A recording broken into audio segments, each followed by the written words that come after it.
Êxodo 23, 25. E servireis ao Senhor vosso Deus, e Ele abençoará o vosso pão e a vossa água.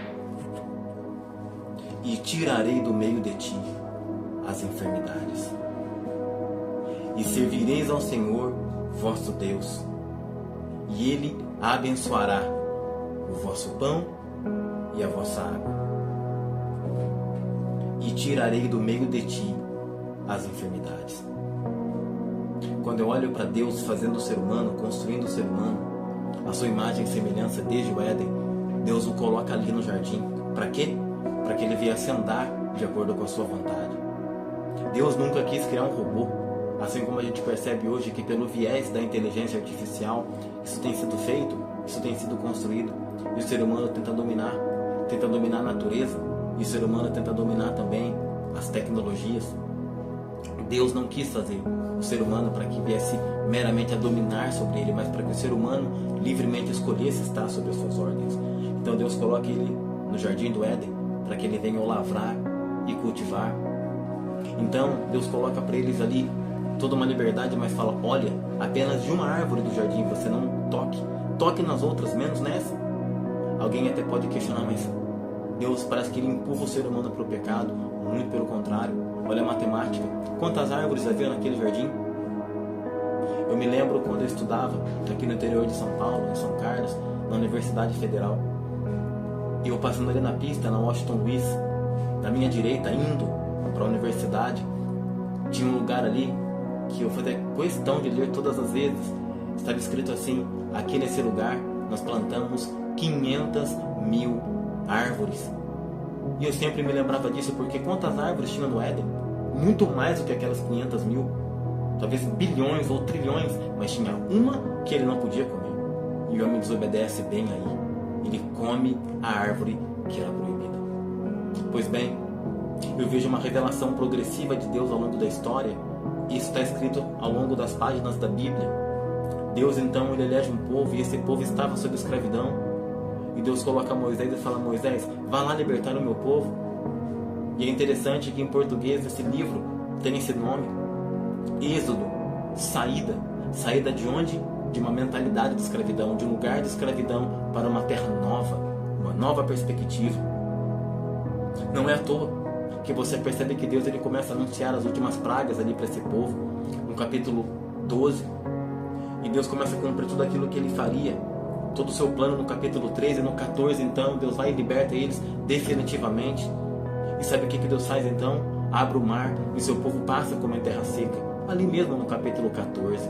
Note você, no capítulo 15, era o momento, porque eles já haviam caminhado ali os 3 dias para que eles viessem a celebrar uma festa para o Senhor no deserto. Mas eles não fazem isso. Sabe o que eles fazem então? Eles começam a murmurar. Não havia água para o povo comer, para o povo beber, desculpa. E essa água que não havia para o povo beber ali era porque ela estava impura, ela estava amarga, e Deus vai e purifica as águas amargas de Mara. No capítulo 16, então, Deus faz um concerto com eles e entrega para eles um pão, e eles ficaram muito surpresos a ponto deles dizerem: nossa, mas o que é isso? O que é essa farinha que está caindo aqui? Essa farinha que tem gosto de bolo de mel?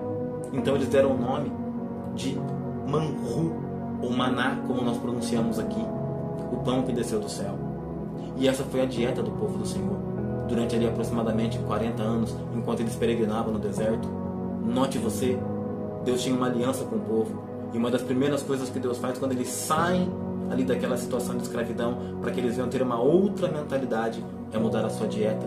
Então o que Deus faz? Abençoa 2 elementos, o pão e a água. Purifica as águas de Mara, e também ao mesmo tempo o que Deus faz? Entrega para eles uma dieta, maná. Quando eu olho para o Salmo, capítulo 105, versículo 37, especialmente esse Salmo, eu vejo que Deus ele fala o seguinte: o povo que sai do Egito rumo à terra prometida, não havia um sequer deles enfermo, não havia um inválido. Note você, se na aliança antiga, onde Deus ele estava ali progressivamente se revelando ao seu povo, não havia nenhum inválido, não faz sentido nessa aliança nova Deus ter prazer em que a gente viva assim. Muito pelo contrário. nós temos muitas vezes invertido aquilo que o Senhor fez para nos abençoar. Talvez por causa da correria, talvez por causa de uma cultura, nós não temos obedecido, não temos nos sujeitado a essa bênção do Senhor. Ele abençoou o pão e a água. Mas eu percebo que assim como nós temos as estratégias satânicas, e nada mais satânico do que parecer com a verdade. Esse é o grande problema. O diabo, ele não faz uma coisa assim, falar, por exemplo, quando você olha nesse vídeo e me vê de verde, ele não vai falar para você que isso é lilás. Isso não é uma mentira satânica, mas a mentira satânica é falar que isso aqui é azul, entende? Então o que ele faz? Ele começa a distorcer, e os nossos alimentos hoje eles recebem uma carga gigantesca de coisas que não vêm do céu para nós. Perceba, você é um dos piores reis da história de Judá, da história de Israel. Manassés, ele não destruiu o templo, mas ele o profanou. E muitas vezes nós agora, como sendo o templo do Senhor, o que nós fazemos? Nós profanamos, comendo de maneira equivocada. Hoje nós sofremos pelo excesso. Talvez 2 ou 3 gerações atrás eles sofriam pela falta. Muitas pessoas morriam de desnutrição, por falta de alimento. Não que isso não aconteça no mundo, acontece ainda, mas essa produção em larga escala faz que a terra produza em torno de 3 a 4 vezes por tanto de população que nós temos. E o que nós temos feito então? Comido demais, ou comido de maneira errada, alimentos ultraprocessados que nos fazem mal. E nós colhemos o que então? Doenças, nós colhemos obesidade, nós colhemos doenças da mente, enfim, nós estamos dessa forma agora caminhando. Sem contar também a nossa água, a água que Deus fez pura para a gente tomar, e muitas vezes nós modificamos tomando bebidas gaseificadas, açucaradas, especialmente uma que eu até apelido ela de forma pejorativa e negativa de tal do lixo preto, viciante, que muitas pessoas tomam e dizem o seguinte: eu sou cristão, né? O crente, ele não fuma e ele não bebe, mas ele come pra caramba. Então, nós estamos profanando e pecando contra o templo. E quando nós destruímos o templo do Senhor, o que acontece? Ele mesmo nos destrói. E não é à toa que nós percebemos que com esse advento dessas bebidas, e algumas pessoas dizendo: eu só bebo socialmente. Então, essa bebida que foi modificada do plano original do Senhor é responsável por pelo menos 200 doenças que nós temos catalogadas no nosso tempo. E nós não vivemos a bênção do Senhor. E alguém ainda pode dizer assim: eu estou doente assim porque Deus quis. Eu estou com o meu corpo disfuncional porque Deus quis. Não. Deus nos deu inteligência. Deus nos dá o dia a dia para que a gente venha tomar as decisões corretas. Mas a pergunta é: o que entra no meu e no seu prato? O que nós bebemos durante o nosso dia?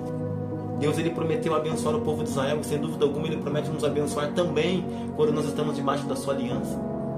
Então que a gente venha ter sabedoria para viver os planos do Senhor para nós, para que a gente não venha ficar doente, porque Deus, ele prometeu para aquele povo: eu vou retirar de vocês as doenças.